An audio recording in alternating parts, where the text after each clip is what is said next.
स्वागत है।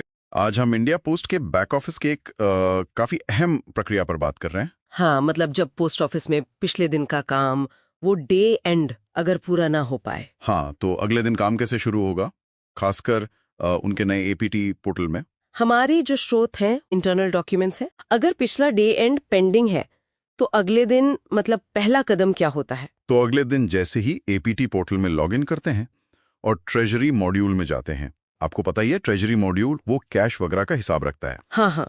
तो सिस्टम वो खुद ही बता देता है कि पिछला डे एंड पेंडिंग है और आज का डी बिगिन करने को कहता है। अच्छा, और जैसे ही आप डे बिगिन करते हैं, सिस्टम अपने आप ही पिछले दिन का जो पेंडिंग डे एंड था उसे पूरा कर देता है। मतलब ऑटोमेटिकली हो जाता है। हाँ, ऑटोमेटिकली। बिल्कुल। ये सिस्टम का अपना तरीका है पिछले दिन को मतलब फॉर्मली क्लोज करने का। अच्छा, तो सिस्टम ने पहला हिस्सा तो संभाल लिया, ठीक। लेकिन इसके बाद ये जानना जरूरी होगा कि किस काउंटर ऑपरेटर का काम असल में अधूरा रह गया था, है ना? सही कहा, बिल्कुल। इसके लिए बुकिंग सॉल्यूशंस मॉड्यूल में जाना होता है। ओके। वहाँ काउंटर स्टेटस देखना होता है, तारीख डालते हैं पिछले दिन से लेके आज तक की, ठीक है। और वहाँ पेंडिंग स्टेटस वाले सारे यूजर्स दिख जाते हैं जिनका या तो सबमिट अकाउंट नहीं हुआ या फिर शिफ्ट एंड बाकी है। अच्छा, तो यहाँ से दो अलग अलग स्थितियां बन सकती है। हाँ बिल्कुल, यहीं से दो मुख्य स्थितियां सामने आती हैं। पहली वाली शायद थोड़ी आसान है, जब काउंटर ऑपरेटर के हिसाब में कोई मतलब अंतर नहीं है, जीरो डिफरेंस है, पर प्रोसेस पूरा नहीं हुआ। ऑप्शन इस्तेमाल करते हैं, अकाउंट जनरेट होता है और वेरीफाई हो जाता है। ठीक है। वेरीफाई होने पर स्टेटस डन दिखना चाहिए, लेकिन मान लीजिए इसके बाद भी शिफ्ट एंड पेंडिंग दिखे। ऐसा भी हो सकता है। हाँ, हो सकता है। तो उस यूजर के लिए फिर फोर्सेबल शिफ्ट एंड का विकल्प इस्तेमाल करना पड़ता है। अच्छा, फोर्सेबल। हाँ, मतलब जबरदस्ती शिफ्ट बंद करना। और यहाँ कारण बताना बहुत जरूरी है। क्यों?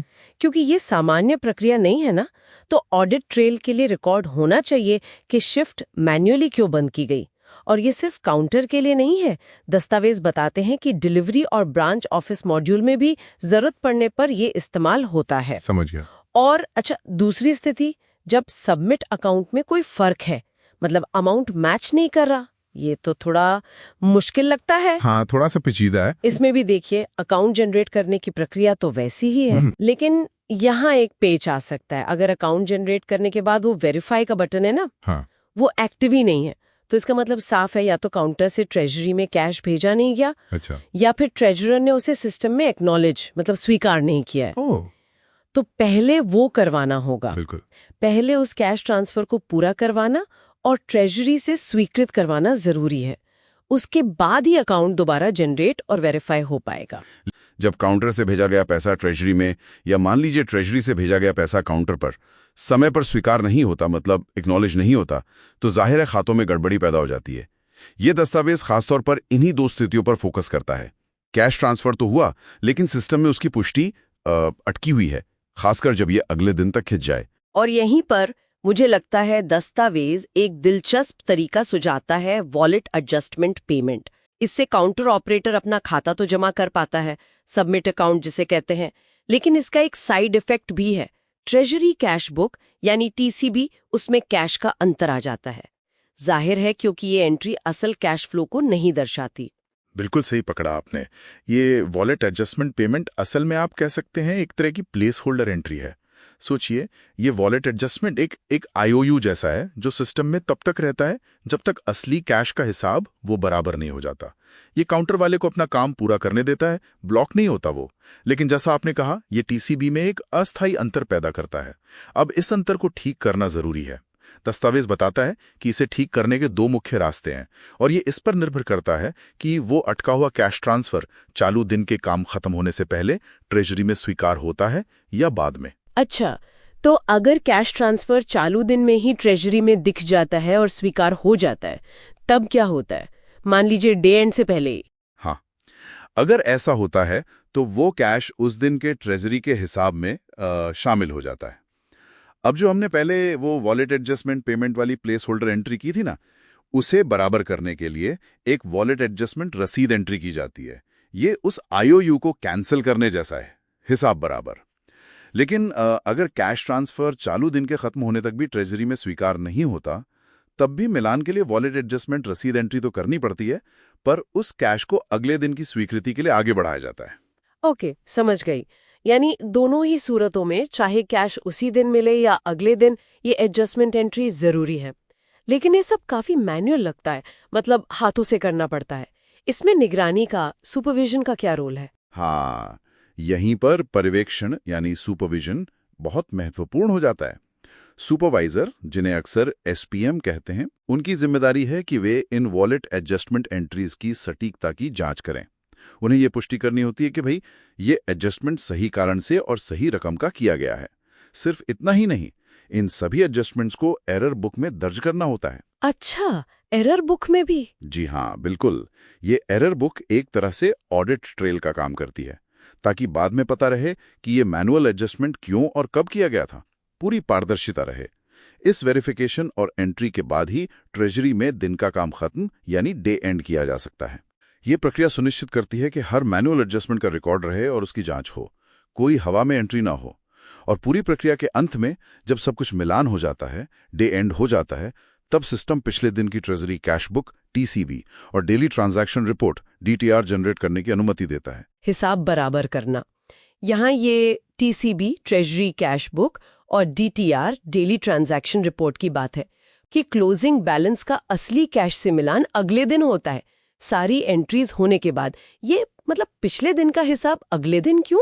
इसमें कोई रिस्क नहीं? हाँ, ये सुनने में पहले थोड़ा अजीब लग सकता है, पर असल में ये अगले दिन वाला नियम जो है ना, ये एक बहुत सोची समझी रणनीति है।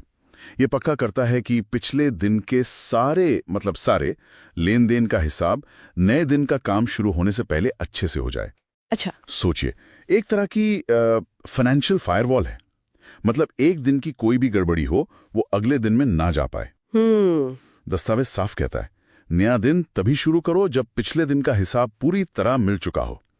ये जो क्रम है ना, ये बहुत जरूरी है। तो ये तो हुई पैसे हिसाब किताब की बात, लेकिन डिलीवरी का क्या? अगर मान लीजिए पिछली शिफ्ट ठीक से बंद ही नहीं हुई, तब क्या होता है? दस्तावेज में एक फोर्स्ड शिफ्ट एंड का जिक्र है। ये क्या चीज है? हाँ बिल्कुल, फोर्स शिफ्ट एंड एक तरह का आप कह सकते हैं अनिवार्य समापन है। जब आप अगले दिन की शिफ्ट शुरू करने जाते हैं और सिस्टम देखता है कि पिछली बंद नहीं हुई, तो वो पहले उसे जबरदस्ती बंद करवाता है। अच्छा, लेकिन यहाँ एक बहुत बड़ी चेतावनी है जो दस्तावेज में दी गई है। क्या? वो ये कि पिछले दिन की बीट्स के रिटर्न लेने के फौरन बाद अकाउंट सबमिट नहीं करना है। क्यों नहीं? क्योंकि अगर आपने ऐसा किया तो वो बीट, मतलब वो डिलीवरी रूट, वो आज की तारीख के लिए अपडेट हो जाएगा। अरे, और इसे ठीक करने का कोई तरीका नहीं है। साफ लिखा है, डिलीवरी बीट सबमिट अकाउंट को रद्द करने का कोई प्रावधान नहीं है। ओहो, मतलब एक गलती की और वो उस दिन का हिसाब गड़बड़। ये तो काफी सख्त नियम है। अच्छा, और उन आर्टिकल्स या मनी ऑर्डर्स, ईमोस का क्या, जो पिछले दिन इनवॉइस तो हुए थे पर उनके रिटर्न उसी दिन नहीं लिए गए? हाँ, ये भी एक स्थिति आती है। प्रक्रिया ये कहती है कि उनके रिटर्न अगले दिन लिए जा सकते हैं, और जब दिन के आखिर में फाइनल अकाउंट सबमिट होता है ना, हाँ, तो उसमें पिछले और आज के, मतलब दोनों तारीखों के आर्टिकल्स और ईएमओज एक साथ दिखते हैं। चलिए, अब ब्रांच ऑफिस बीओज की बात करते हैं। क्या वहां भी कुछ ऐसा ही होता है? यहाँ भी फोर्स शिफ्ट एंड का जिक्र है और वॉलेट बीओ डेली अकाउंट बीओडीए, इसमें लेन देन दिखते हैं। और अगर कोई गड़बड़ी हो तो मिसमैच एंट्री या मिस्क एंट्री में वॉलेट एडजस्टमेंट से सुधार। ये क्या है? हाँ, ब्रांच ऑफिस के लिए भी सिद्धांत काफी मिलते जुलते हैं। ये वॉलेट बोर्डा सिस्टम जो है, ये मूल रूप से एक डिजिटल हिसाब किताब की किताब है।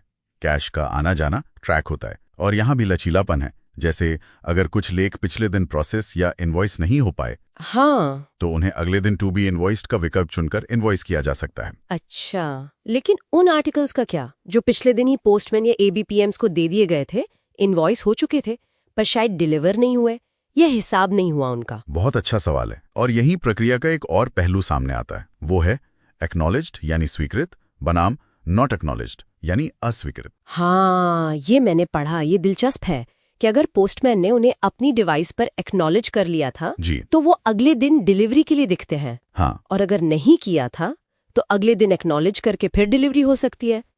ये तो ऐसा लग रहा है जैसे सिस्टम में बैकअप प्लान है कि गड़बड़ी हो तो ऐसे सुधार लो। बिल्कुल सही समझा आपने। ये आकस्मिक योजना है, मतलब कंटिंजेंसी प्लानिंग।